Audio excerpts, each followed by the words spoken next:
Great pleasure and honor to say a few words of introduction for our first Manfred Landstein lecture. This year, we inaugurated a new fellowship at our institute, the Manfred Landstein Fellowship. This fellowship is meant to attract to our institute the best young researchers in Germany and in Israel within the broad field of German contemporary history. The fellowship bears the names Landstein as the mark for our gratitude for the work of Manfred and Sonia Landstein in promoting relationships between Germany and Israel in general and in promoting the development of the University of Haifa in particular.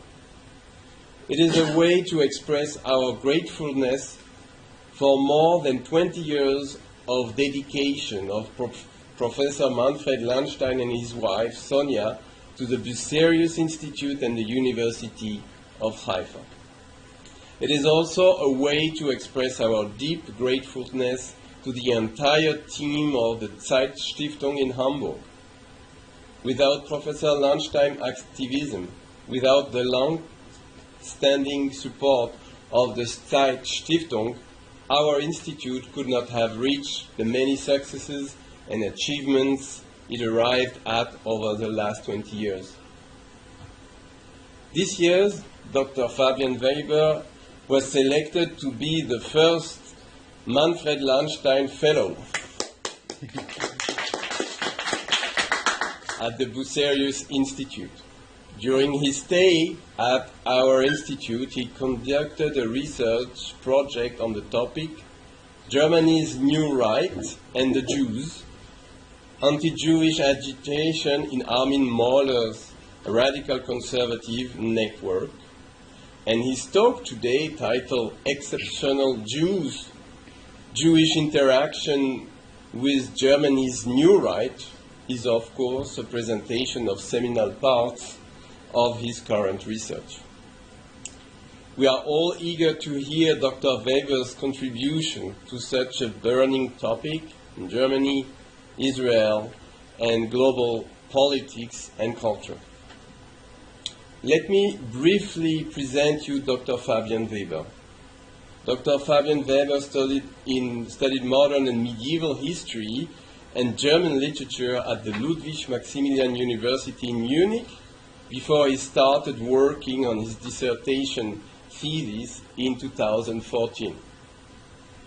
Supervised by Michael Brenner and Friedrich Wilhelm Graf, Weber dealt with Gentile perception of Zionism in German Empire and Weimar Republic.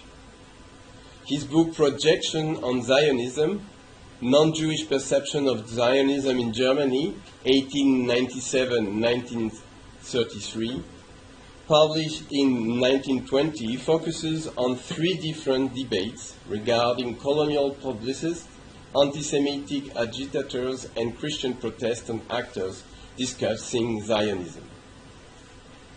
Since 2018, Fabian Weber worked at the University of the German Federal Armed Force, Universität der Bundeswehr, in Munich, where he started to research on German far-right extremism after 1945. Since April 2022, he is affiliated to the Institute for the History of the German Jews in Hamburg as a postdoctoral researcher on the project Debates on Kosher Slaughtering in Western Germany since 1945, which is funded by the German National Academic Foundation, DFG. So now we want to hear you, Fabian, and again, congratulations to be our first Landstein Fellow. Please, the floor is yours. The phenomenon of right Jews is odd, and at the same time it is not. There are right-wing Jews. There are a visible factor in the political arena. There is a far-right administration in Israel, as you all know. Its prime minister maintains for many years close relations with populist leaders of other countries. Jews candidate for far and even extreme right parties, like Eric Zemmour for the Reconquête in France. and there are Jews in Germany's Populist Party, the Alternative for Germany, AfD. This phenomenon is still bizarre and in need of explanation. I'm sure most of you remember the outrageous catchphrase when Alexander Gauland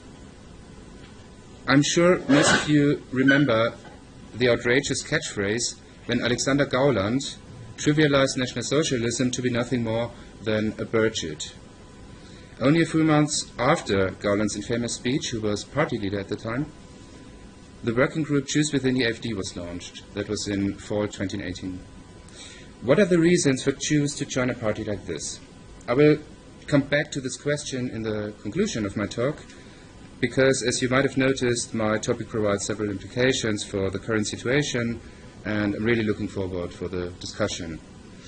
For the moment, I have to settle for the fact that this alliance is grounded in a shared set of resentments, anti-immigration as well as Islamophobia, but also on traditional values like family, culture, and religion. Therefore, these Jews are not so much instrumentalized as commentators regularly hold on to. At least they are willingly instrumentalized. As Artur Abramovich, the head of the Jewish faction, recently stated in an interview, in politics, everything is about labeling. And I receive a platform for my views too. So Abramovich does know, but does not care about providing a Jewish alibi, for he shares the populist agenda. This leads to my main topic, historical Jewish interactions with the political far right. I will focus on several encounters of Jews with Federal Republic's new right from the 1960s until the early 1990s.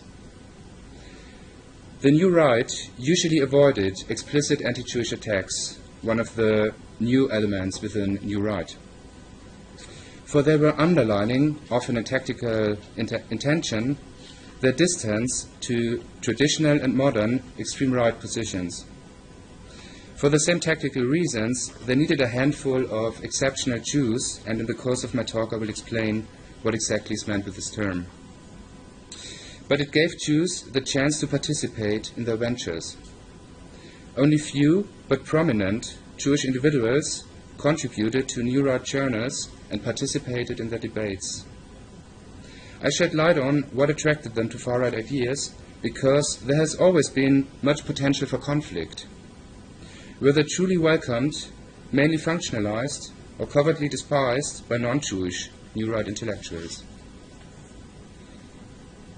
To start with, we have to clarify what actually is meant with the new right. The Alternative for Germany is highly inspired by the new right, but populism and new right are not exactly overlapping. But Mark Jongen, for example, who is considered like some kind of the party's philosopher, and Alexander Gauland, back in the 80s, a contributor himself to one of the New Right's flagship journals, Kritikon, are influenced by New Right ideas. And even extreme right voices like Björn Höcke refers to Schnellroda, the major think tank of today's New Right, led by the activist and editor Götz Kubitschek, to be his spiritual manna. So there is a spiritual connection. But the German New Right were self-declared intellectual circles without direct political affiliations, and they emerged in the 1960s.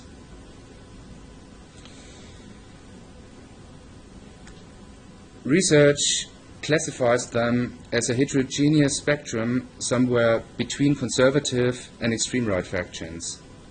They held radical, nationalist and antiliberal positions, but were at the same time eager to not lose ties to more mainstream conservative factions. Though the New Right's so-called conservative mindset was in aggressive opposition to Federal Republic's liberal patriotism.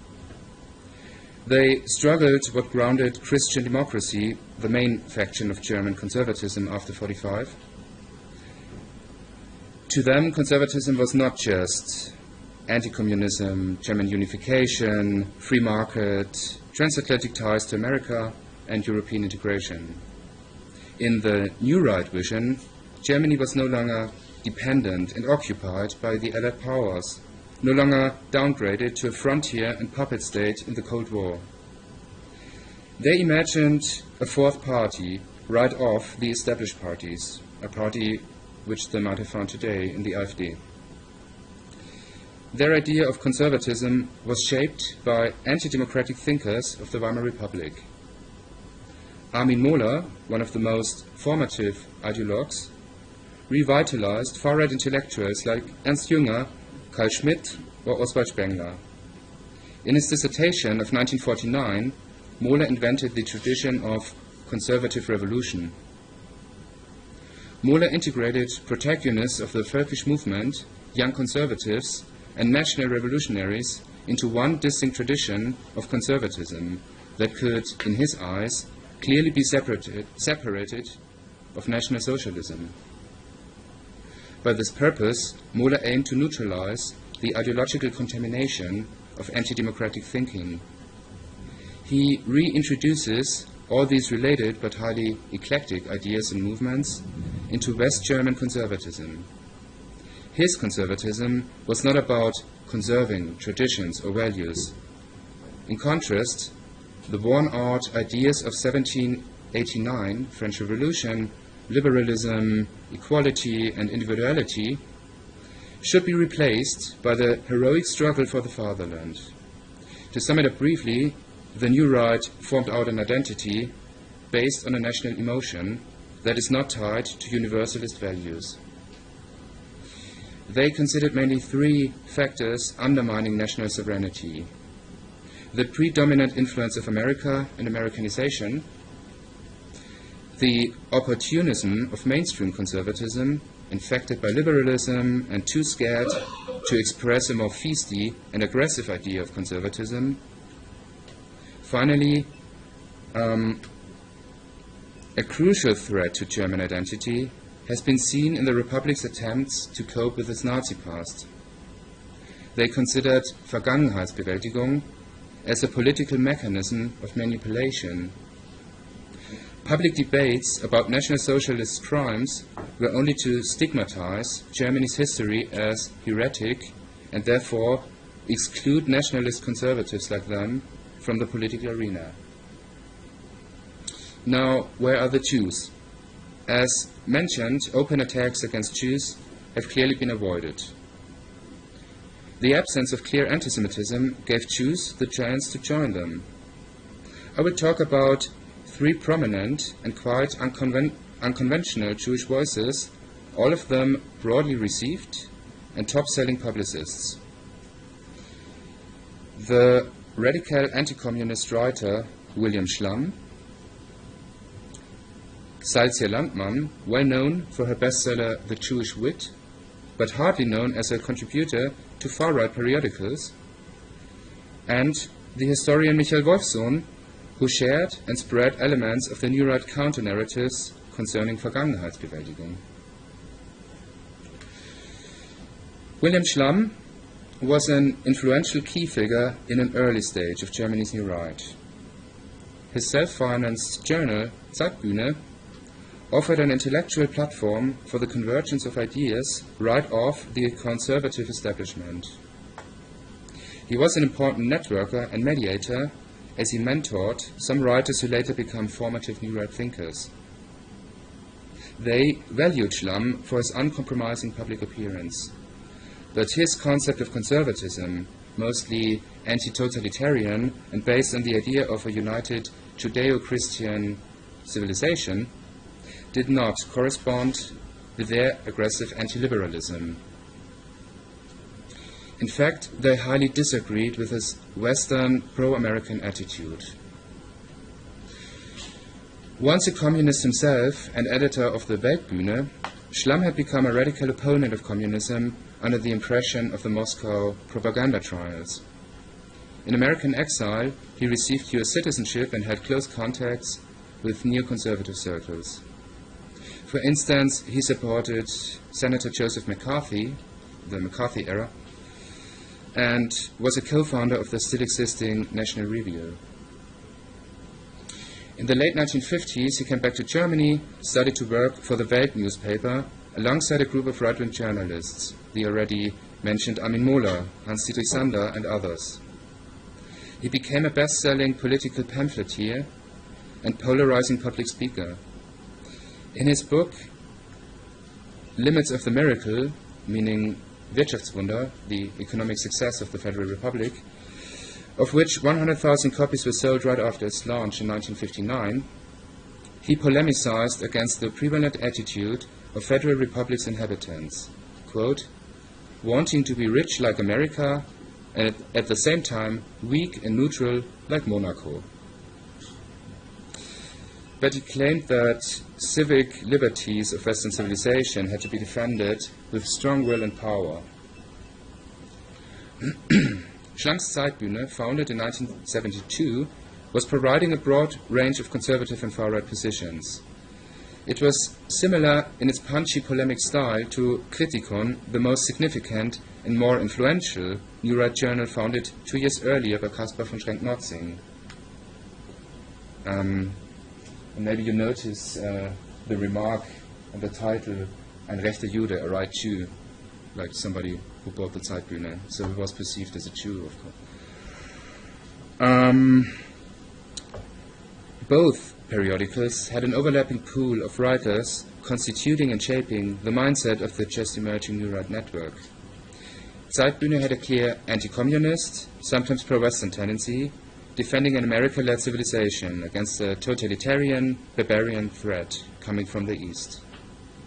Kritikon, on the other hand, was proposing a much more radical vision of conservatism, anti-Christian, anti-American, and anti-liberal. Meanwhile, both periodicals agreed that German policy should not be imposed by its past. Armin Mohler moaned in Kritikon, German debates were under the spell of Auschwitz, while a feisty conservatism had to focus on current tasks. Hans-Dietrich Sander lamented in the Zeitbühne about the German Hitlerphobia. Because of Hitler and the Nazi past, Germans were too scared to encounter the threat of communism. What about Schlamm's Jewish descent? He actually showed only little interest in Jewish matters, secular by his education, later a communist, and as a far-right radical, he was even a harsh critic of compensation payments to Nazi victims. In his eyes, the complex of German guilt undermined the efforts to resist totalitarianism. But his Jewish descent was publicly well aware. Schlamm's radical agitations made him, at least for a very short time, very well perceived in German public and, of course, an enemy to the left side in liberal-minded media. The Spiegel dedicated him a complete issue entitled Demagogue Schlamm. Founder and editor-in-chief Rudolf Augstein strongly opposed his militant rhetoric, but also targeted Schlamm's Jewish ancestry. The German people does not have to accept the agitation of a foreign citizen, which Schlamm indeed was. He was American. Schlamm, spreading ideas of wandering cosmopolitanism, as Augstein stated, defrauded national and safety interests. In addition to this coded anti-Semitic ascription, Augstein depicted Schlamm's Jewish descent directly. Schlamm abuses Germans' politeness towards Jews, for he, Augstein, quote, wishes to be a Jew to be finally able to peel off Schlamm's fur. Interestingly, Schlamm himself alerted reverse Nuremberg laws, referring to the Nazi laws, the racial laws of the Nazis, which were today in favor of Jews living in Germany, privileging them, and there they are only permanently bothering Germans with their guilt and accusations of anti-Semitism. In 1959, Schlamm gave an exclusive interview to the German soldiers' paper, Deutsche Soldatenzeitung, who had praised his book and his Cold War rhetoric. This far-right paper addressed itself an aggressive anti-Bolshevist, ultra-nationalist, and sometimes anti-Semitic agitation to former soldiers of the Wehrmacht. When Schlamm spoke about a feisty and Christian-based Western civilization, his interviewer asked him if he was Christian himself. Of course, he knew that he wasn't. Schlamm answered that he highly sympathizes with the Christian denomination, but as a Jew weren't willing to convert.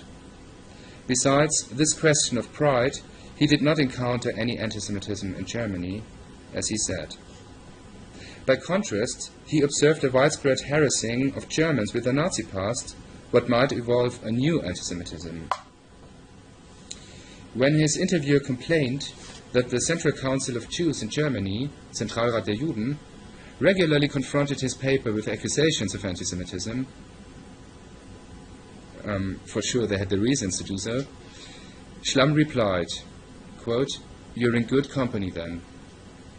So, no more anti-Semitism in Germany, no anti-Semitism within the far right. The German Soldiers paper did not have to pressure on Schlamm for his effort. Schlamm's main concern truly was communism. That's why he purposed to mobilize a militant nationalism. But in fact, he also gave an interpretation of the Jewish existence.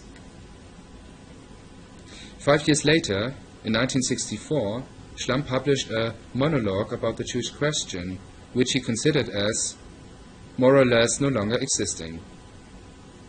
The founding of the State of Israel had enabled Jews to fully integrate into the concept of nationalism. Jewry had proven anybody wrong who doubted its national competence. The healing power of this event, the foundation of Israel, helped Jewry to overcome its former deceased existence, a position which is quite classical Zionist. Today's Jews have no longer to hide, but they must reach a decision if they want to be part of the Israeli or another nation. So it was kind of a radical assimilation, is what he demanded. Let's move on. In the late 1970s, the new right radicalized. This had several reasons. On the one hand, they participated in a broader conservative and nationalist turn when educated middle classes and conservative intellectuals in general established a broader debate about national identity, struggling the 1968 generation and their success in the liberalization of the society. But 1979 was also a decisive marking point in Germany's debates coping with the Nazi past. The NBC series Holocaust was broadcasted to a large German audience, about 20 million viewers, which made the darkest chapter of German history known under this name in the first place.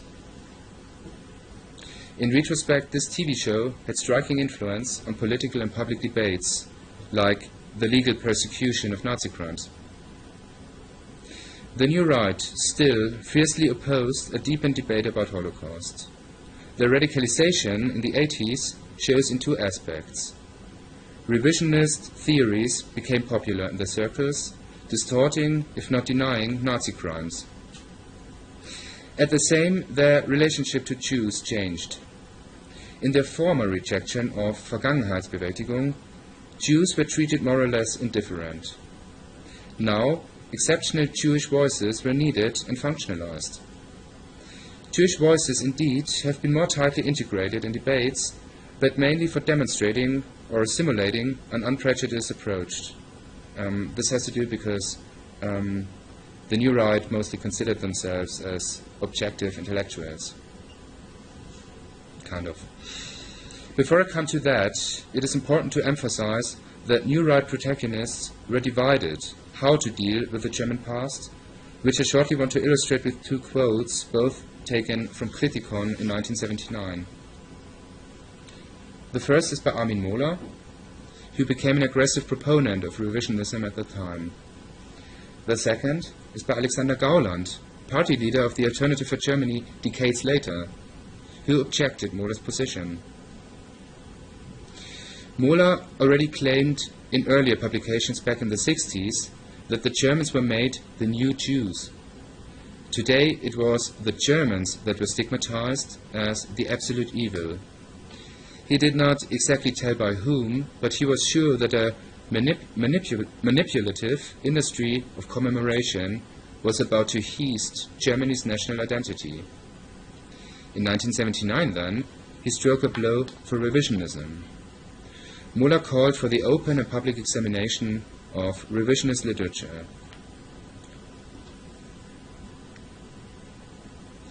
Quote, "This is where the struggle for reclaiming German self-determination starts.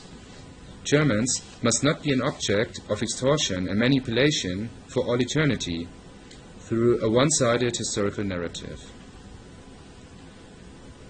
So not discussing literature denying the Holocaust is objective in his views. And Gauland responded in a letter to the editor, "Mohler's indications, Holocaust being just a fraud, were highly alarming." Gauland protested, quote, "With these facts we have to live, and only if we are willing to acknowledge them, we will manage to regain our identity and our history." What's remarkable is that Gauland not just contradicted Mohler. His claim to accept and not to deny German guilt in search of a conservative national identity already anticipates the alternative for Germany's today memory culture, to which I will come back in the end.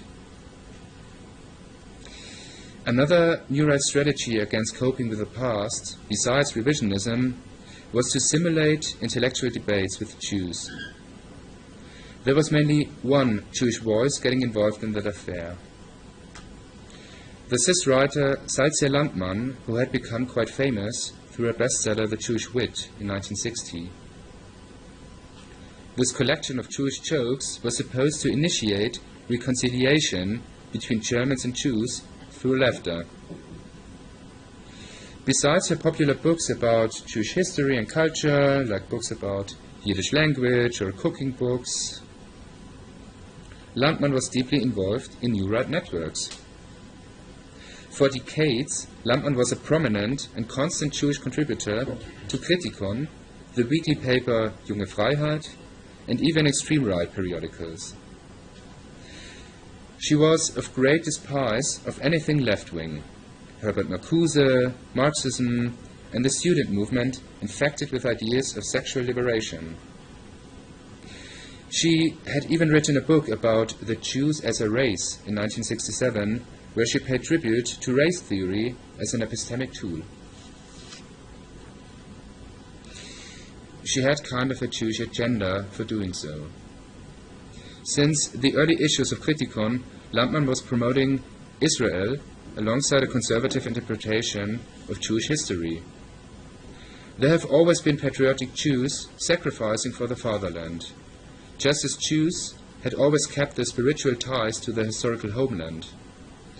She considered herself a Zionist in foreign mission, as she had never left her homeland Switzerland. Her affiliation to Zionism was mainly determined by its enemies, Arabic and leftist anti-Zionism, longing for the destruction of the Jewish state. Still, her attempts to implement an awareness for Jewish matters remained rather unsuccessful. Her articles did not unleash discussions about Zionism within the New Right, nor even about anti-Semitism of the left. But what designated her as a conversational partner was that she was defending far-right positions and even to bear witness for the absence of anti-Semitism in the New Right, as she did on several occasions. The most remarkable occasion was when she met Hans-Dietrich Sander in the late 80s. Sander once used to work with Bertolt Brecht at the Berlin Ensemble, then became an anti-communist and moved into the Federal Republic. He also worked at the Welt newspaper, where he came in touch with Mohler and William Schlamm and others and started to contribute to Zeitbühne and Kritikon. His book, The National Imperative, from 1980, made him a prophet of New Right's radical nationalism. But what is more, Sander was aiming to discuss the Jewish question in the public alongside a Jewish voice, which was Salzier Landmann. Sander's book, The Dissolution of All Things, from 1988, covered profound anti-Semitism in a classical sense. Sander referred to an intellectualized anti-Semitism and to demonstrate his intellectual objectiveness also to several Jewish voices, which he integrated in a distorted, selective way. Inspired by Carl Schmitt's idea of a katechon, a blocker or a counterbalance to liberalism and subversive Jewish influence, Sander targeted the destructive influence of Judaism in modernity. Jews appeared as a fundamentally delocalized people and orted, and they were naturally aiming to delocalize others. They were not able to evolve an own culture, lack any homeland or identity. Therefore, they are jealous and vengeful towards other peoples, and self-hating towards themselves. And Sander integrated a core element of New Right agitation, the absence of German national self-awareness. But he turned it anti-Semitic. In Sander's view, after 1945, Jews had taken revenge against their former persecutors and have infected them with self-hate. Germans today lack any national identity. They even feel ashamed of their nationality, and therefore were imitating the Jews. Imitatio ahasveri. Very intellectual, as you see. Despite his radical attitudes, Landmann sympathized with Sander. She became part of his journal project Staatsbriefe, State Letters, in 1990. New right thinkers, Mohler of course, but also extreme right and even neo-Nazi activists supported Sander's vision of a more radical version of Kritikon. Landmann's articles were quite aggressive in their style. She alerted immigration and uncoordinated multiculturalism that will cause the Felachization of Europe. When German media in the 1990s compared the situation of asylum seekers with the historical persecution of Jews, Landmann felt deeply insulted. Jews are the oldest culture in the world, and Arabic refugees were fraudulent and disrespectful, violent and criminal. So Landmann did not at all dissent with Sander's vision of a national awakening, but she opted for a nationalism without anti-Semitism. When she reviewed Sander's anti-Semitic book, she also tried to moderate Sander's anti-Jewish outbursts. She agreed to certain aspects, like sort of cultural differences between Jews and Germans, but anti-Semitism, as Landmann insisted, had deep historical and cultural roots, leading back to ancient Christianity. It is not Jewish behavior or character that could be made responsible for their own persecution. And, objecting Sander's main assertion, Jews are anything but delocalized. For instance, Jews have built up an own state on its historical grounds, which Sander also was not acknowledging. So, Landmann's involvement in the discussion was not totally unconditional or uncritical, as it seems. But at the same, shockingly, Landmann launched anti-Semitic attacks herself. Decades before, in 1961, the Jewish writer Friedrich Thorberg very harshly had reviewed her book The Jewish Wit, which was translated in several languages and euphorically received by a broad audience. Despite its success, Thorberg called the book a collection of stereotypes that would even encourage anti-Semitic clichés. For Landmann, depicted Jewish fraudulent and cheap behavior. Landmann was obviously highly affected of this criticism that also questioned her authority in Jewish culture. She launched an anti-Semitic counterattack almost 30 years later. In 1990, she accused Thorberg, who already died 11 years earlier, to have been a key figure of Jewish censorship, and even the head of a gang of profiteers of the Holocaust.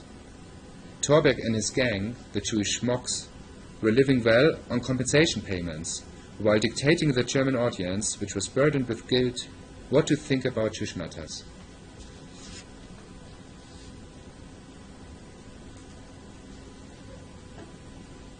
As we have seen, Landmann held racist, xenophobic, and even anti-Semitic positions that supplemented the radical agenda of Sander's journal. Unsurprisingly, she considered Staatsbriefe her passionate project. Vice versa, Sander was so unwilling to discuss Landmann's positions on equal terms, like at least reflect his own anti-Semitism, that she had to quit their cooperation. In their correspondence, Sander revealed severe anti-Jewish attitudes. Later, he even launched articles where he denied the existence of gas chambers, for which he was charged for Holocaust disavowal. Probably not surprising, Sander's book wasn't a huge success. It did not result in a broader discussion, as he hoped, about the fateful influence of Jews. And even within New Right circles, which were surely sympathizing, Sander's theories had been considered as too radical and too risky. Mohler promoted the book at least privately in his circle of friends. But Caspar von Schrenk-Notzing, the editor of Kritikon, was worried to scare off his conservative readership. But still, New Right circles kept fighting Holocaust commemoration, and after the German reunification in 1989, even increased their attacks. A prominent motive, all over the 1990s until today, was the so-called cult of guilt, Schuldkult, denouncing commemoration of the Holocaust as substitute for religion and national identity. On the one side, they blamed Germans themselves for being incapable of dissolving from the past. At the same time, they indicated foreign or Jewish interest groups that impose this memory cult. Still, they tried to hide anti-Semitic implications, and several times more, Salzier-Landmann acted in this function. To shield off accusations of anti-Semitism, the New Right continued to refer to exceptional Jews. Mohler, for instance, prided himself that he acquainted prominent Jews like Jakob Taubes, Elias Canetti, and Paul Celan. He valued and honored them as exceptional Jews, außergewöhnliche Juden, and proud solitudes, stolze Einzelgänger. He sharply distinguished them from an implicitly hostile Jewish majority. Encountering Jews usually is ritualized and boring, as he stated. And what is more, many Jews dishonored their history to a giant venture of extortion, Erpresserunternehmen. That's what he claimed Paul Celan told him.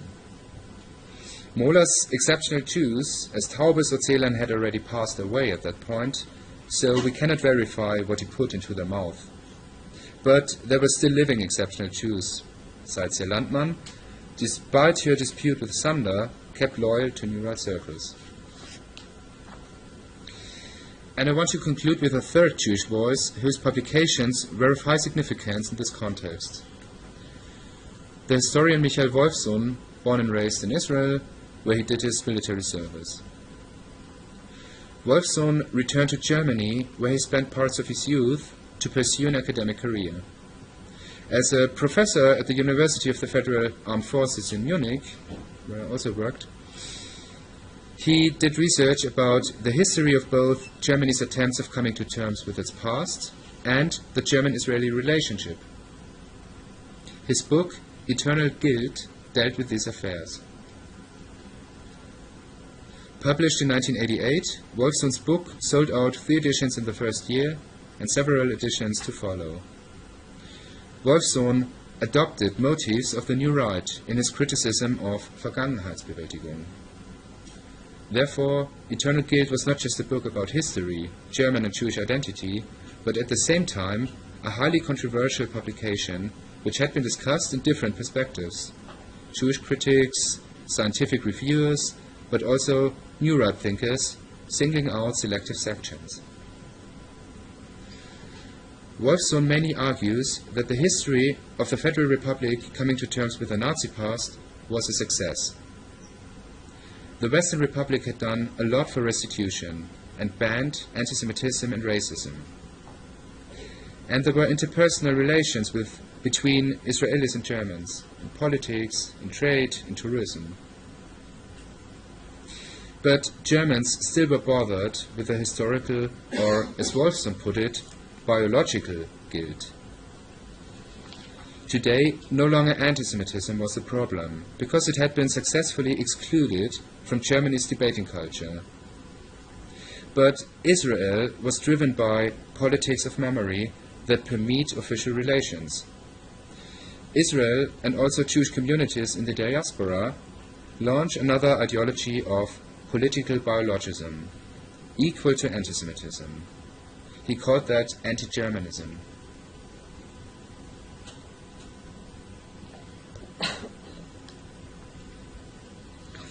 Because Jewishness was completely de-Judaized, Wolfson argues, meaning Jewish identity was stripped of any religious or cultural essence, Jews needed the Holocaust for self-definition, and therefore needed a Germany stigmatized by guilt. This happens for identity reasons, but was also a political mechanism that abuses Holocaust memory for political or economic reasons. He was proposing a renewed concept of identity, linked to the history of German Jewish culture before 1933. Although Wolfson emphasized Germany's regained democratic legacy, and therefore considered himself an upright German Jewish patriot, his statements have been highly appreciated from the New Right. I just mentioned the New Right motive of a cult of guilt, and in that sense Wolfson too characterized Holocaust memory as a substitute to religion. A German Jewish historian describing anti-Germanism and anti-Semitism as equal ideologies, of course, attracted their attention. They applauded the affirmative perception of anti-Germanism being already a long-time key trope of the New Right.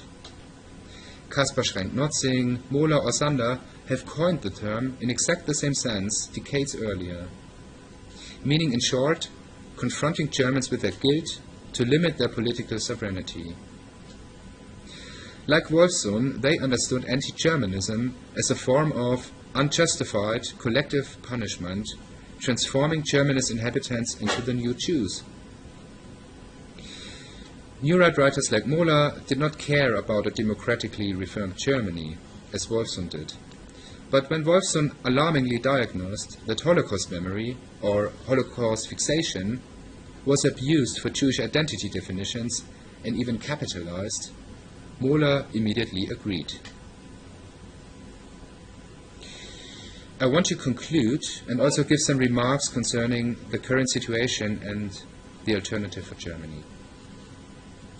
Throughout history, there have always been Jews acting as enemies of the Jews, apostates, heretics, Jewish anti-Semites who had taken sides of the persecutors. There is not a specific type of right-wing Jew. As I was trying to show, there have been different Jewish encounters to New Right ideology and discourses, and there have been individual motives to do so. But all of the shown cases trivialize anti-Semitism or the distortion of Holocaust commemoration. Their Jewish label was a decisive mark, and they did not mind to be functionalized as Jewish voices. Beyond that, the New Right showed hardly any interest in Jewish concerns. Neither have they been willing to discuss or reflect anti-Semitism in general or within their own faction. Though anti-Semitism was not directly a core element in New Right ideology. The case of Hans-Dietrich Sander was an outlier, even within his own faction considered as too radical.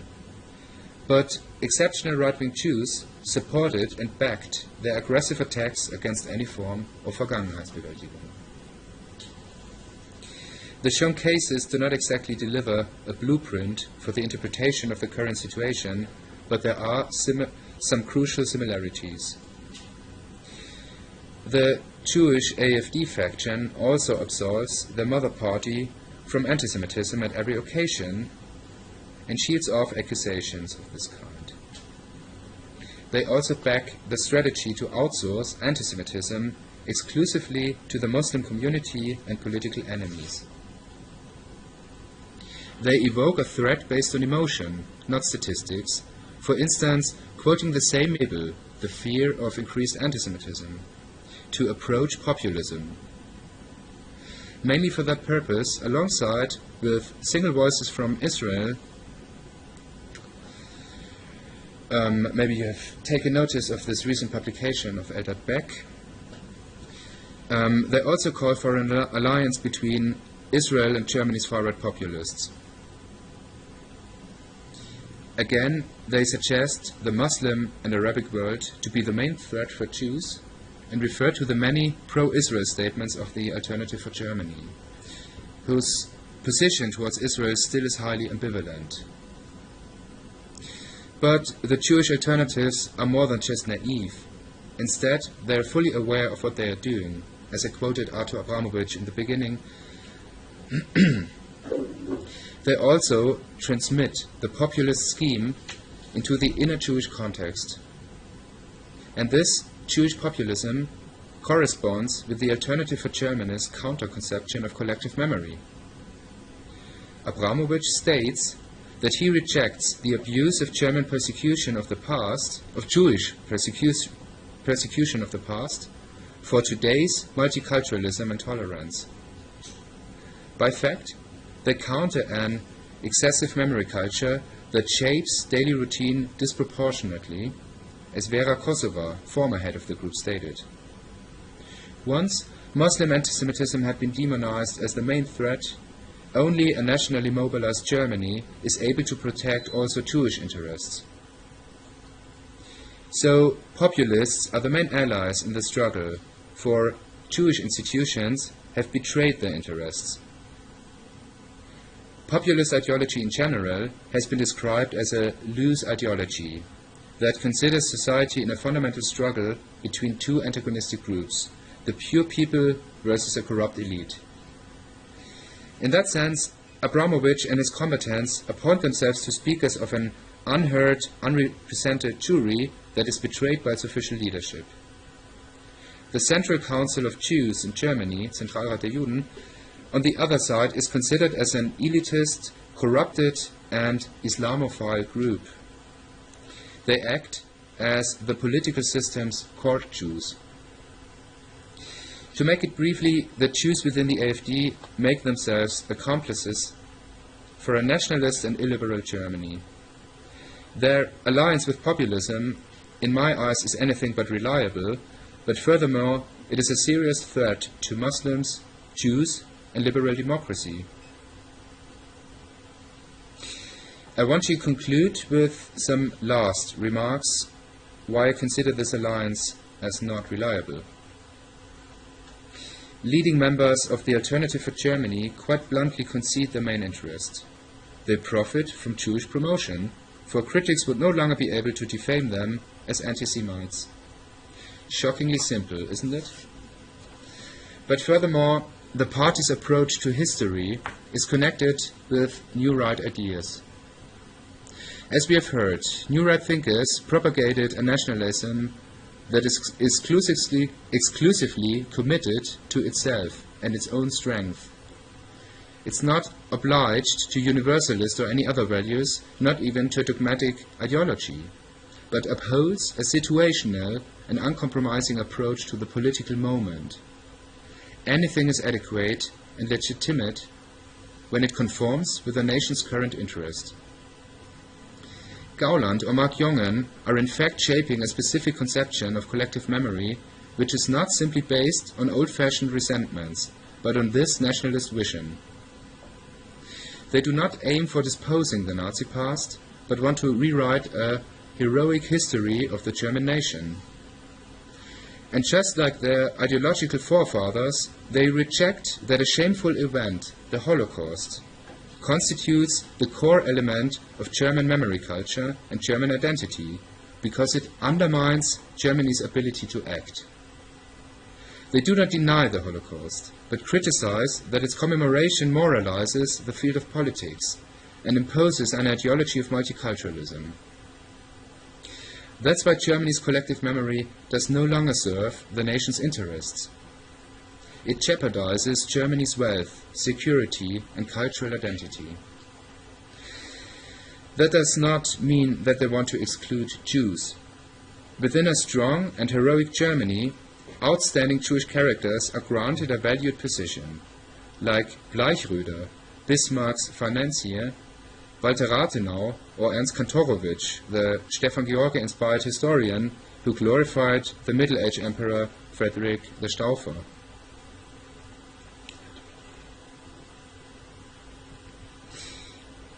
Figures like Mark Jongen urged to kick at least the worst outright anti-Semites out of the party.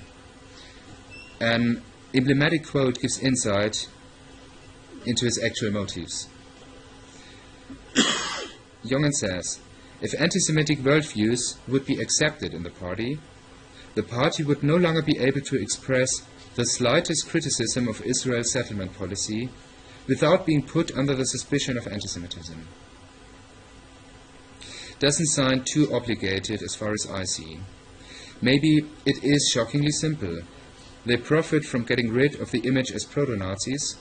It costs them nothing to add a few Jewish names to the glory of Germany's heroic history. They weaponize accusations of anti-Semitism against political enemies. But that does not make them a reliable ally for Jews. Besides, of course, the fact that most anti-Semitic crimes are still committed by whites and not by Muslims. They stand with Jews and Israel as long as they are able to exploit the Jewish label on a symbolic level. Once they had to commit to the bold statements, national sovereignty again will stand above all. Why should they burden themselves too much with Jewish affairs? Or why should they connect Germany's national interests to the question of Israel's security? Yeah, thank you.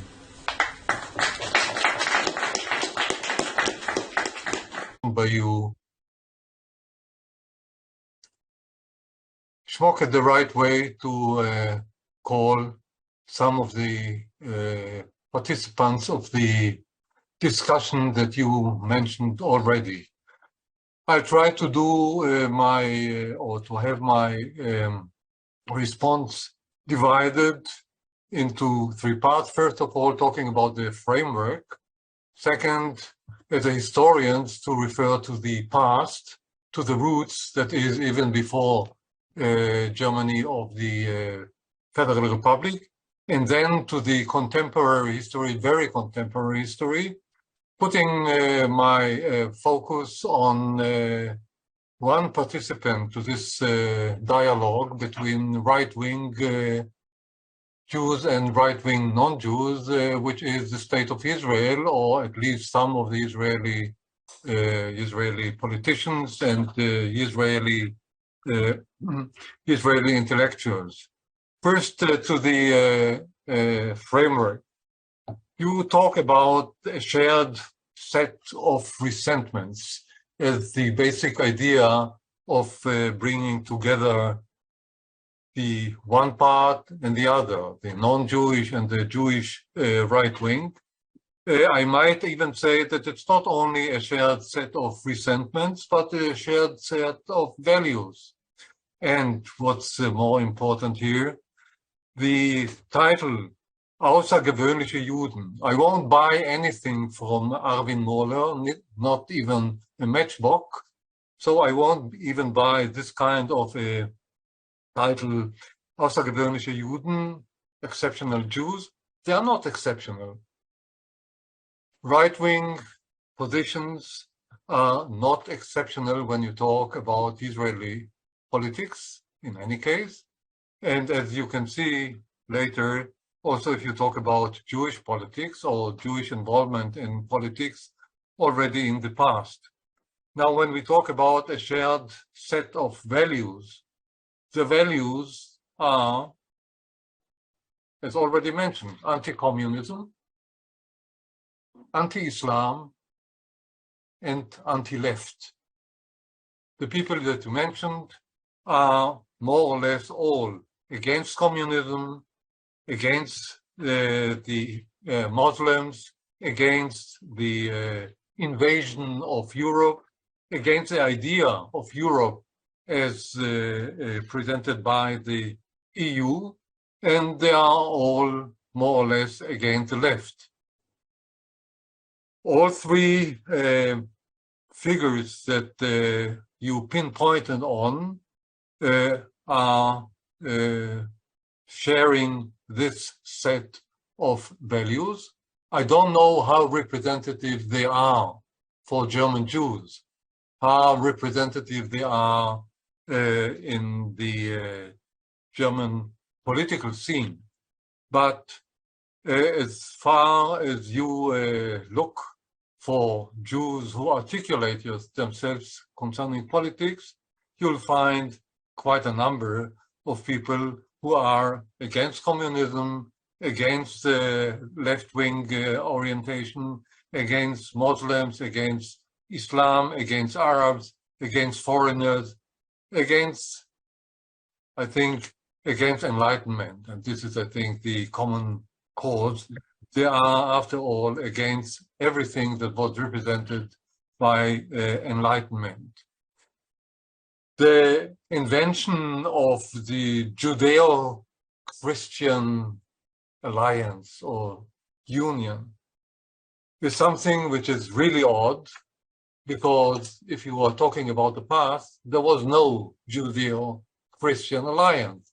There was Christian or Christian-made anti-Semitism. There was a rivalry between Christianity and Judaism, especially between Christian and Jews. So it is a construct that is used today, instrumentalized today, in order to create another enemy. And the enemy is Islam, Muslims, and the infiltration of Europe by foreigners. So this is the set of values which is the basis for those ideas that you presented here in your talk. Another thing that has to be mentioned when talking about a framework, we are not talking about the fringes of society.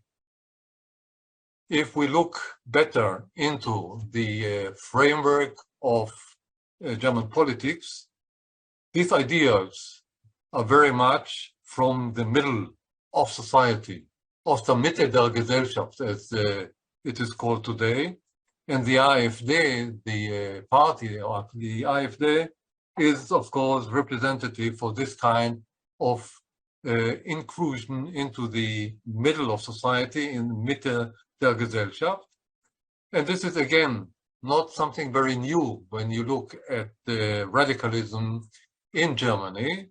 There's a very good book written already 30 or 40 years ago about die radikale Mitte, the radical center of Germany, talking not about Germany after 45 or after 49, but about Germany in the 19th and the early 20th century. So it's no wonder that you will find these characters, who I don't know how far they are really representative of Jewish way of thinking or Jewish politics in Germany, that they are coming not only from the fringes of society, but they are coming also from the very center. So this is about the framework. Another remark concerning the framework is, of course, as you showed, those who are on the far right in Germany are very careful and very hesitant when it comes to talk about the Jews. They know it is a very tricky issue if they want to get sympathy, and if they don't want to be considered as against the German constitution, then of course they have to be very careful about the way they handle the Jews. And this is exactly the way into this is an explanation why Jews may enter this kind of a society of right-wing people in Germany. They prefer to have some very good German Jews or other Jews who are right-wing, just to get them the alibi that they needed. Concerning the past, as I said, right-wing Jews are no exception. If you look at German politics already during the Kaiserreich, that is until 1918, and also during the Weimar Republic, you'll find a lot of Jews who are in favor of right-wing politics. The only problem is that right-wing politics in Germany, in the Second Reich, also im Kaiserreich, and in Weimar, is usually connected with anti-Semitism. So I'll refer to two quotes from those days. One is from Robert Welch.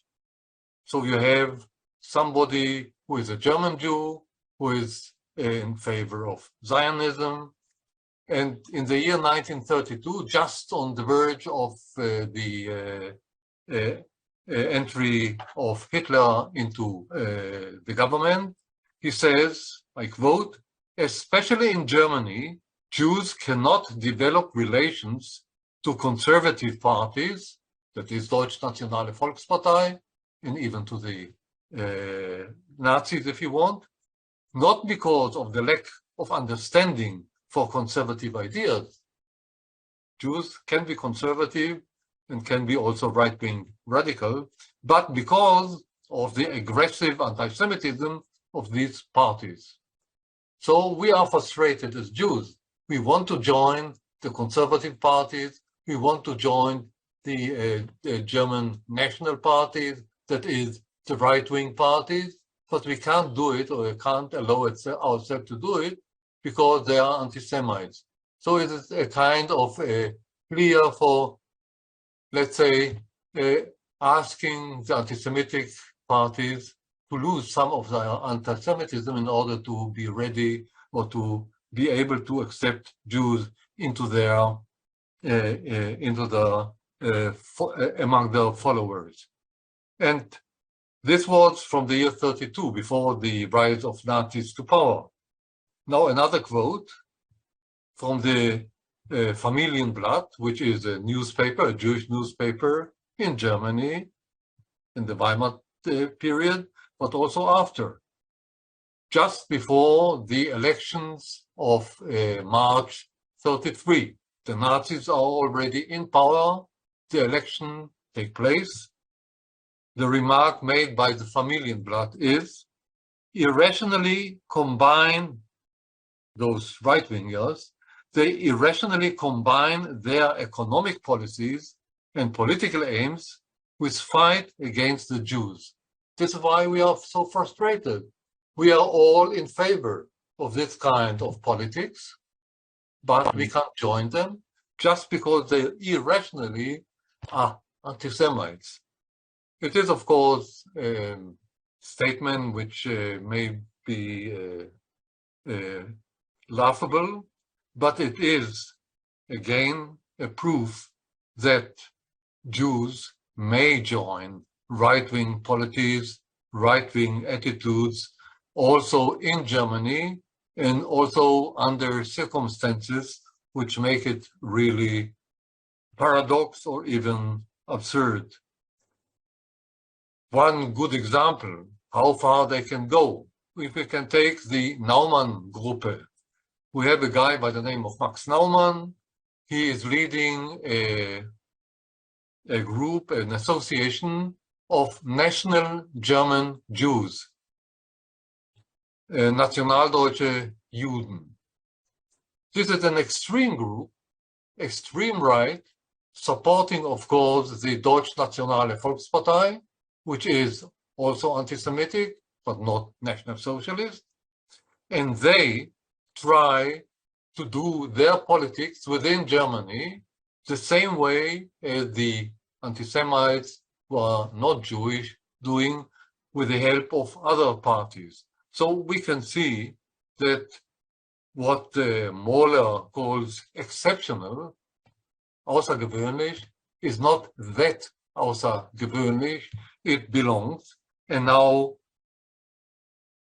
in the next chapter, and this is something with which I will conclude, we can see how far from exceptional it is, because the Jewish state, as we know it, the Jewish state, has a government which is not only right-wing, the way it is since the year 1977, and nationalistic government, sometimes with fascist attitudes, with racist elements.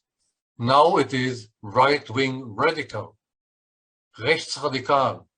So we don't wonder so much about Jews joining right-wing parties in Europe, if in the home of the Jews, the so-called home of the Jews in which we live, in Israel, right-wing radicalism is in the government and is something which is directing the way of thinking and doing politics in Israel. Now, talking about the present, about contemporary history, you mentioned, of course, Armin Mohler, and you mentioned also those three characters, Landmann, Schlamm, and Wolfson, who may be considered as right-wing or even supporters or considered supporters of the right-wing. But the framework is, I think, a little bit broader. When you look at the discussion about Sarrazin, Thilo Sarrazin and his thesis about Germany, which is giving itself up, he is already making the distinction between foreigners who are okay, which are the Jews who contributed so much to Germany, and the others, the Turks, the Muslims who are not. And if you look into the comments or commentaries, you will find a guy by the name of Noll, Chaim Noll, who is of German origin, who is very much right-wing, somebody you may use for him also other adjectives. And he says quite clearly that what Sarrazin said is acceptable from his point of view. That is, that Germany is attacked by some kind of a Muslim enemy and it has to defend itself against it. So Wolfson or Schlamm or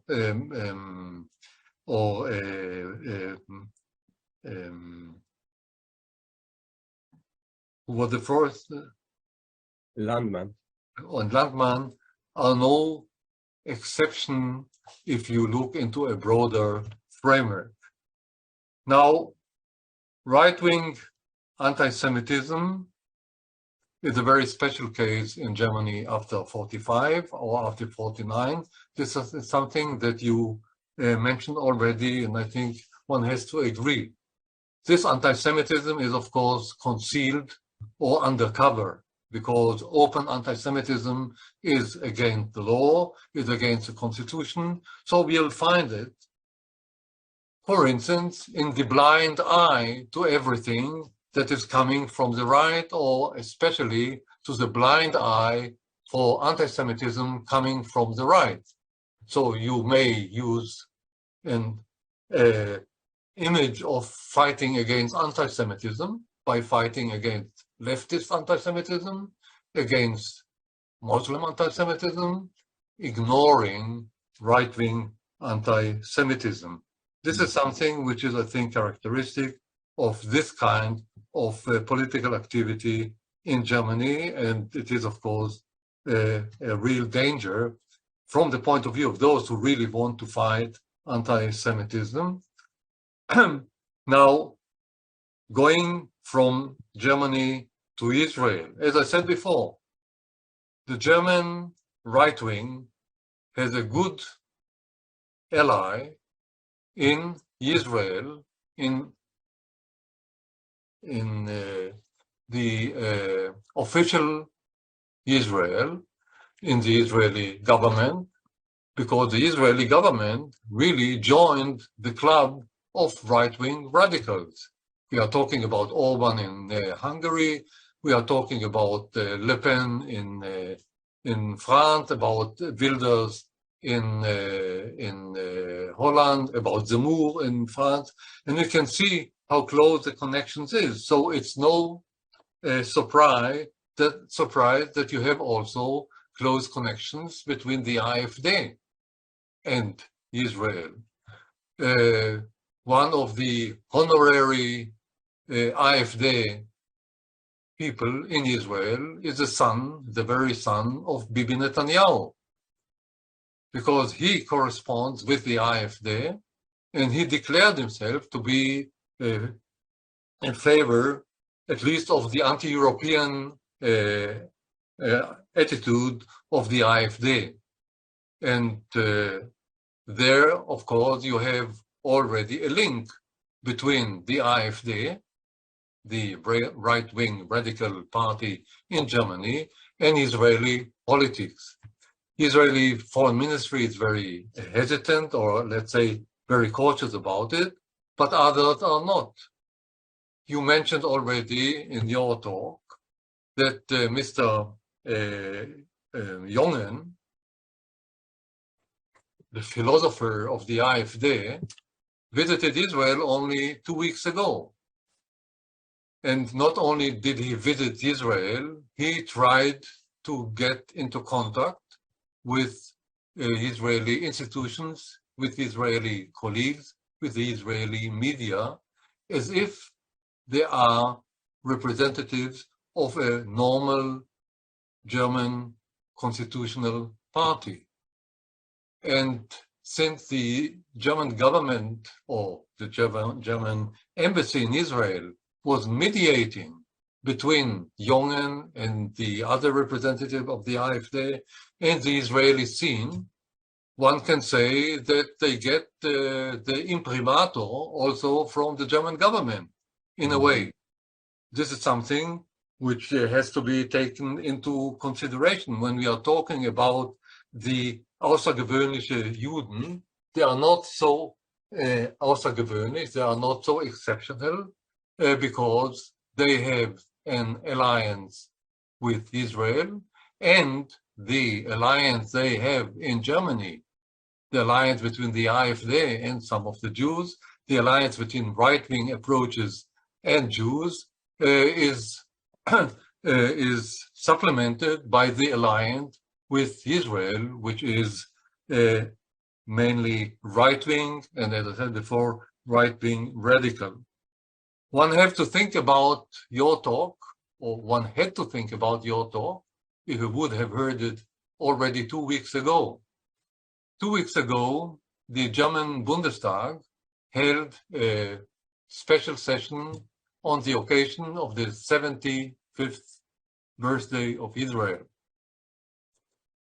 And it was not surprising to find out that 3 members of the AfD were making their contribution to this session, and the impression that one might get is that the best friends of Israel, and those who can understand Israel in the best way, are the representatives of the AfD. If the AfD is the best friend of Israel of today, one has to become very, very suspicious about what Israel is and what the alliance with Germany means. And if an Israeli author, you mentioned him, Eldad Beck, is writing a book which is an opening for, let's say, normal discussions between Israel and the AfD, then we are in a situation in which you have to rethink the whole problem of German-Israeli relations. I can start. Okay, so thanks very much. It was very interesting and frightening at the same time, everything you have to say. I also was a bit interested in how you intend to broaden this project, and I was interested in the question that what are you aiming at eventually on learning about these exceptional Jews, and we just heard of the comment also about how exceptional they are. Are they just bizarros, like, and it reminded me a bit when you talked about that about like legs for Trumps, or I don't know what, women for Polanski, or like phenomena that we can see in other places in the world. And if we try to understand these people and their agenda, and I mean, you talked a lot about the kind of the ideological encounters and the concepts and how they are shared and where not. So that would be one point, of course, to understand more about themselves. I wanted to ask you a bit about the networks of these people. Are they part of, or where they're, like in the case of Landsmann or stuff like that, about synagogues, like how were they received, were they isolated, whatever, who supported them? So do we want to find out something about them? Do we want to find out more about the new right? And you already made the point that they simply try to exploit them as supporters. Or do we want to find out something else? So I wanted to press you a bit more about that. Mm-hmm. Someone else? You briefly commented on it, but I was wondering if in what kind of way the anti-Semitism and anti-Zionism present in the left may have been an excuse for those people to join the right.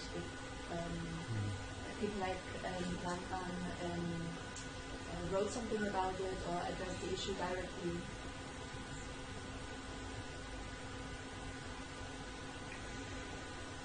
Someone here? Or we will try to go. Yotam, you want to say something? Just a very one question. I mean, there was a lot of an attempt to connect, and I'm not disagreeing with that, of course, between this type of arguments being made by right-wing Jews in Germany and the right-wing politics in Israel. Now, not disagreeing with that, I wonder whether there's also a huge difference between the two, namely that characteristic of right-wing politics in Israel is to base the type of national argumentation on religious or theological basis. So Jewish theological religious basis, connecting in one way or another, either explicitly or implicitly, between statehood and messianism. Okay? Mm. And this is exactly not the type of argument being made by the type of right-wing Jews that you kind of cited. They are, is to put it very bluntly, I mean, they are more secular argumentations. So in a way, also some of them had this kind of an anti-religious Jewish sentiment in their as part of their national or nationalistic argumentation. So actually, there is again, not disagreeing, there are a lot of issues that connect both ends, the right-wing Jews in Germany and right-wing politics in Israel. There's also a huge difference between the type of argumentation being made here and there. I'm just asking, I'm kind of putting it on the table when you describe it. Silvana? About Watson and his criticism of the Holocaust remembrance, I wonder if he himself would disengage himself from right-wing positions. Mm. I mean, because his position could be adopted as well by left-wing ideas. I mean, criticism of Holocaust remembrance could go both ways, to the left and to the right. And I don't see it automatically going to the right. Mark, want to say something? Yeah, just one question. I mean, if I understood you correctly, to some extent the AfD and groups in the far right need certain sort of token Jews in order to gain some legitimacy, some respectability in national politics, even internationally. So I wonder if you would maybe compare it with the presence or the absence of Jews who have also a leading role in radical left groups, and also often sort of probe the limits of respectability when they, for example, again, speak about Israel or Israeli policies towards Palestinians in ways that they are seen as problematic. So just maybe want to in some ways the ceiling in which Jews can reach in the far-right groups is fairly high. You know, they can reach higher positions. Comparable again, like Viola says, to I'm thinking of Muslims in a Tory party in Britain, black people and queer in Trump. You know, so there's sort of a professional opportunity to gain some respectability, some attention. So I wonder if you could put that in some kind of closer context. Yeah, thanks for your remarks. Thank you, Moshe. I want to start with the title, with the exceptional Jews and how exceptional they were, and how Armin Mohler meant the term exceptional Jews when he referred to right-wing Jews, but also to Jews that he met and that are quite famous, like Paul Celan. He was not a right-winger, and Mohler did not say so, but he referred to them to indirectly give a statement about the vast majority of the Jews, that they, with them it's not possible to have a smart, interesting conversation because they only care for the Holocaust and they only care for exploiting the Holocaust, and that's what make the engagement with Jews and Germans usually ritualized. And that is an implicit anti-Semitic attack on the complete idea of Holocaust commemoration. And this is why he needs exceptional Jews, not so much to have a huge number of right-wing Jews in the own faction. You don't need a lot of them. You just need it by principle to have one or two. You have one or two quotes. You have maybe, I think Celan, Canetti, and them, they really were exceptional. They were like exceptional writers in that. And they didn't say so much in this political context. It's just that he used them as like they testify against the Jewish majority, and that is what Mohler was so interested in about. Like when he got older and he went to pension I think in 1985, and then he became so in the middle of the 80s, when this revisionist idea really became huge in the New Right, he became even more aggressive when, and then he needed to push this revisionist argument. He needed at the same time these Jews to still take part in discourses and just not be perceived as an like really extreme far right. So that's his approach to the exceptional Jews. Of course, what I did not want to say with my talk that Jews, that it's exceptional for Jews to have right-wing convictions, like being anti-communist or something. For sure, you have these traditions and you have these possibilities, and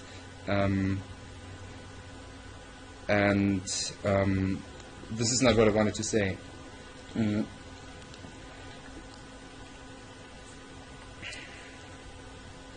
But the situation, if you compare the right-wing Jews that I dealt with, like after 45, with the tradition of right-wing or even far-right Jews like the Verband National Deutsche Juden, you mentioned Max Naumann, it's really a different situation because in that way these Jews really were exceptional, because the majority of German Jews after 45 have absolutely no tendency to have sympathies with far-right or even rightish factions. This is really unusual, and what these single examples that I dealt with did is, like in all their texts, they are pushing the argument that as a Jew you can be right-wing. So it's even necessary, but they had to fight the fact that Jews, at least German Jews at the time, usually weren't. And this is what the Jewish AfD faction, the AfD, also does. And Can I add one question? Sure. How many? I'm sure we don't know. How many? Because as you said, it's only token Jews, but these, I mean, they have their own logo, right? With the menorah and Jews. Do we know how many they have? Like how many people? Yeah. Yeah, it's about 20 people. I think there were 22 in the beginning, and now there are only 20. So it's even in decline. And they don't have very high positions within the AfD. They have some symbolic positions, like some committees and that. And just like the same in the Jewish context, they're not very, they're no high officials of the Jewish community in Germany. They connected to some local communities, and some are not. And there's even one Messianic Jew part of the group, like Jew believing in Jesus Christ. So it's more a diffuse mix of like group on the fringe, which gets very big symbolic meaning, and some of them, like this Arthur Abramovich, the head of the group, is really trying to make kind of an intellectual concept out of it, like referring to Zionism on the one side. I'm not really sure how his connection to Israel really is, because he's always pushing the argument like Jewish patriotism, and like there's Jewish patriotism and we can acknowledge German patriotism, and this is the ground for an alliance. But he doesn't say a lot about Israel. It's like he's not going there. Doesn't say anything about the right-wing government at the moment.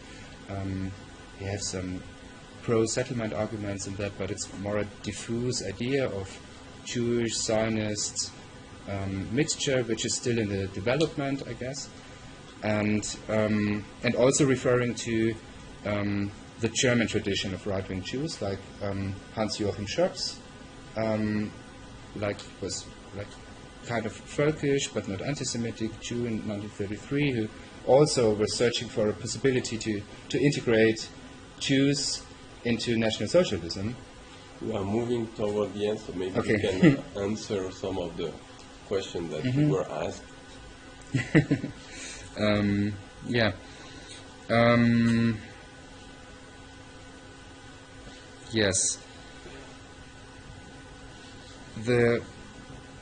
Okay, where to start with?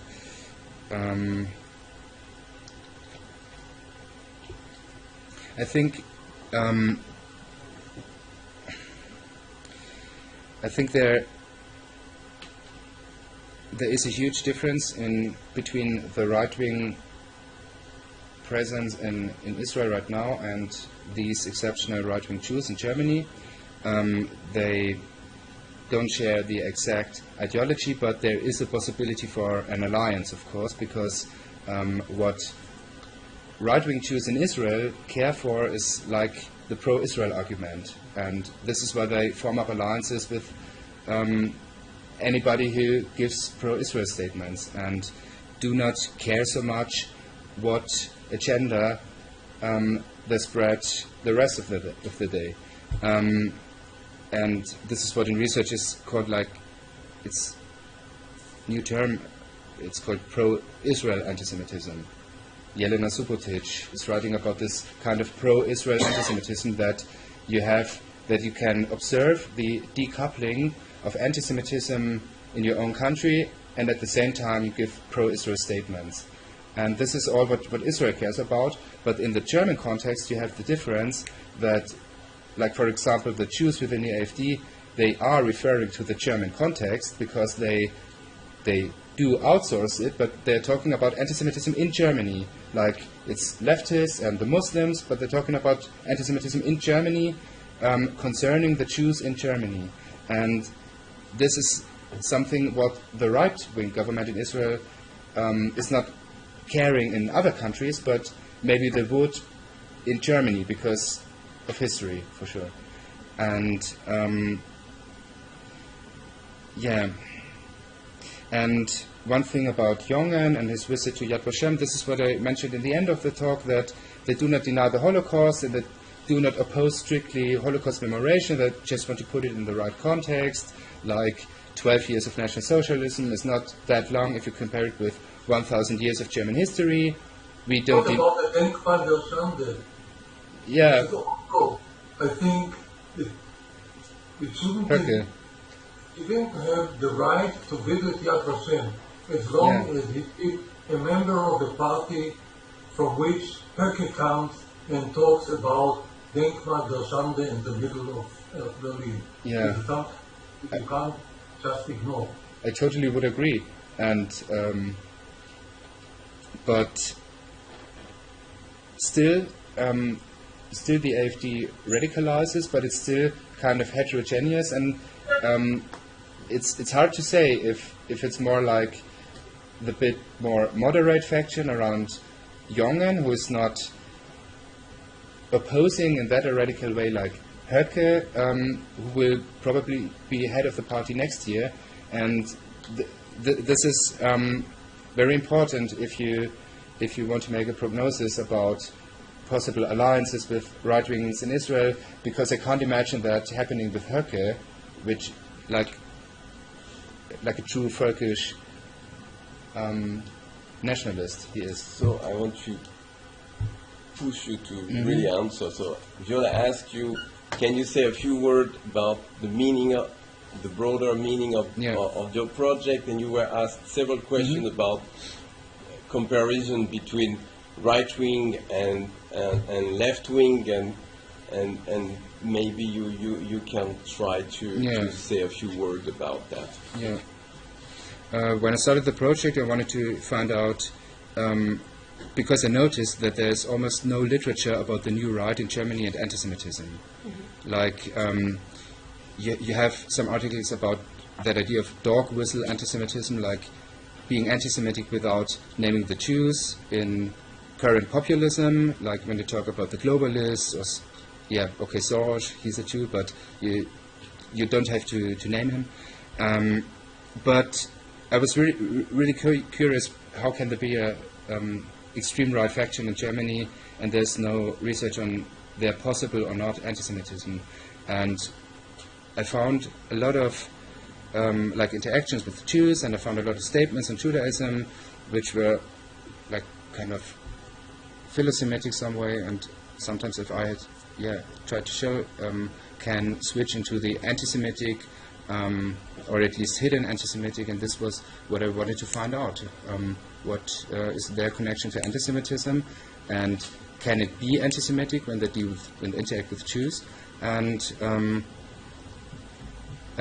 why is it not a core element of their thinking, and in what position stands it in their thinking at all, and how is it related to the new right in the present, which refer to their strategies, which refer to their ideology, and so the broader view, I would say, is anti-Semitic or not, connected to the new right, and not so much the special cases of Jews like being more or less on the fringe.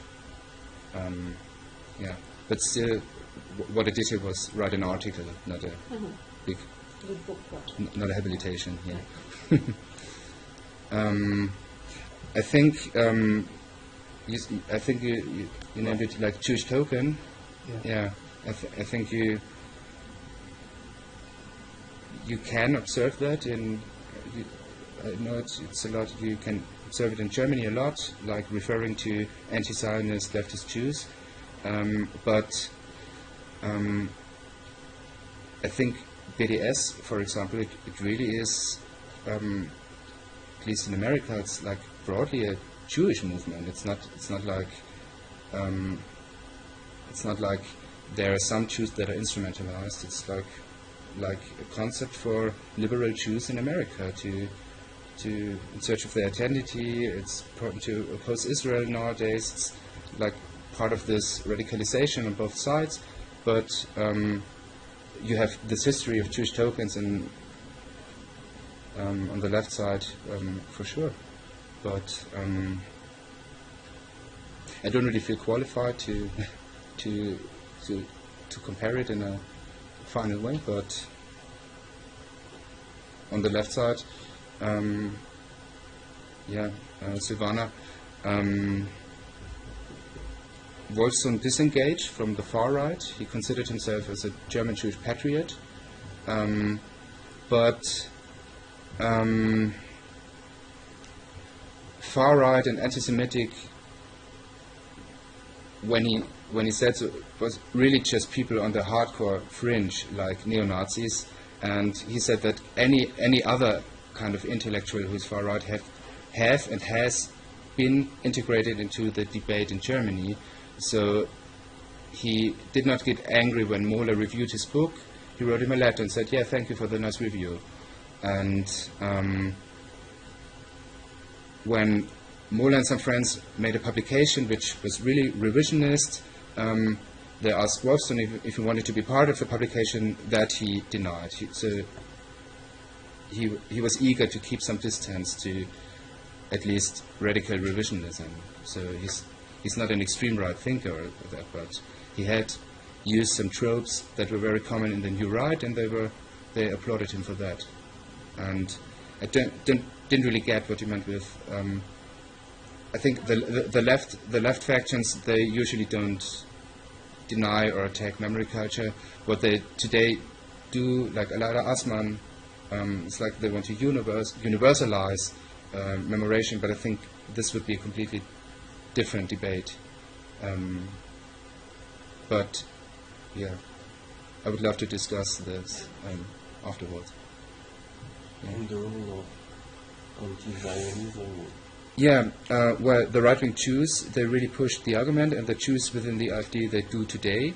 Like Muslims and leftists, they're so anti-Zionist, we have to stick to the right-wing populists, but you find many anti-Zionist statements also in the AfD, and it really depends on who will lead them in the next years.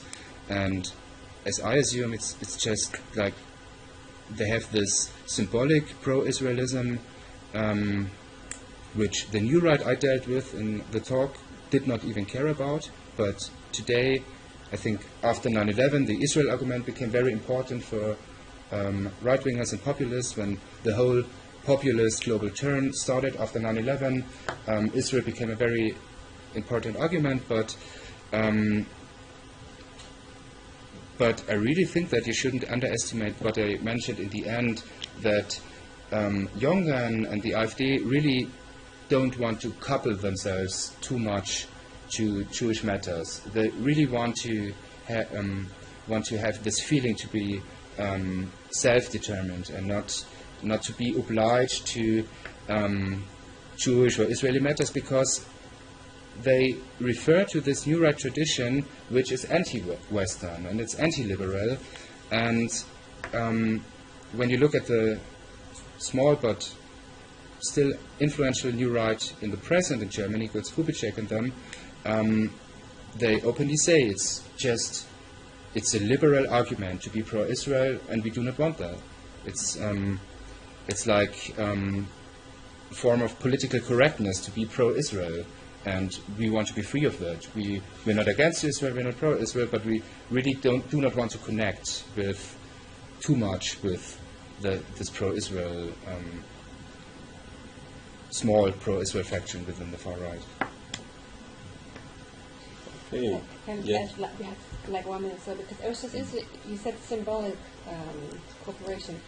Now we have this kind of traveling AfD member. But just a few days ago, I received a message from a friend of mine who told me that Beatrix von Storch is sitting in a cafe in Jerusalem. And actually, I checked her Twitter account. She also went to Yad Vashem. They had a big photo of. You can check in her Twitter account. If I'm not mistaken, she made a video of herself, and also prominent AfD members. I think it's in front of the Kotel, and she's talking about she's attacking the Green Party. At the same time, those like the climate change hoax, she calls it, and like asylum politics. And I'm an historian. In front of the Kotel. I think so. She didn't mention it, but you can check it on her Twitter account, I think.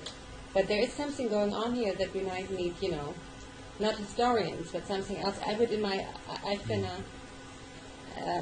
active in anti-fascist movements when I lived in Germany, so that we would call that, doing the research on them. What is going on here? What are their contexts here? What are they doing? Who do they meet here? Anyhow, but that's not that's not the work from a historian. But there's something going on here with these traveling AfD members coming to Israel. I don't know if she attended the flag march. I have no idea. That would be interesting for you to find out, maybe. Yeah. On social media. The last years, to be honest, I thought that this pro-Jewish, pro-Israel topic wouldn't be that relevant in the AfD because people like Frauke Petri, they were the people who pushed the pro-Israel argument, and they're no longer part of the party.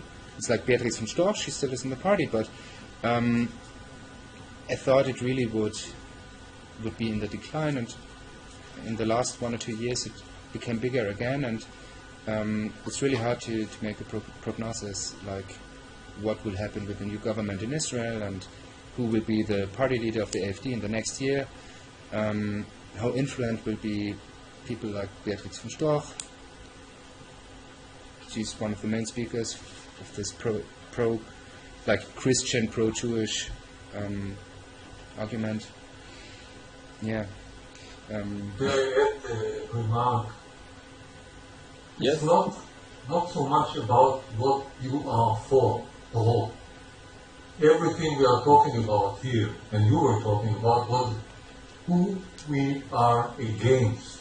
The common ground is that both are against enlightenment, which is broad enough, but again, against the idea of Europe, against the left, against the Arabs, against the Muslims. And there you have, of course, the way for the AfD to join forces with the Israeli government. And this is also to a remark that was made, I think, by Yotam. Of course, these are very differently motivated groups or parties, but they have a common cause, fighting against something. And this is why I even suspect that what you believe in, that if Turkey becomes the leader of the party, the pro-Israeli or the Israeli pro-AfD attitude will change. I'm not very sure about it.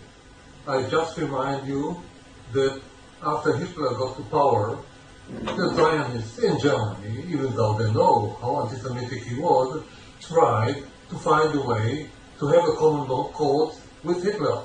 And the same goes also with the Orthodox Jews in Germany. So if you have a common enemy, for the Zionists it was assimilation, the same as for the Germans. If you have a common enemy, you may join forces. And this is something that we have to worry about when we talk about right-wing Jews in Germany working with a party which is right-wing extremist, which is cooperating or even having an alliance with the Israeli policy or Israeli politicians. Thank you very much, Professor Zimmermann. Thank you very much, Fabian. So we had a thought-provoking discussion, and really your paper is very, very interesting, and you should continue your research on that, although it's only one paper, I know, but it's a very broad topic. I think if I may add one thing, it's the global dimension of the right wing that should be a little bit more negotiated. The German case should not be a Sonder case, but should be analyzed within broader right-wing politics in Europe and more globally, and especially that these parties have very weird connections, and I think maybe that could be the next step for another article and for another lecture in Haifa. Thank you so much.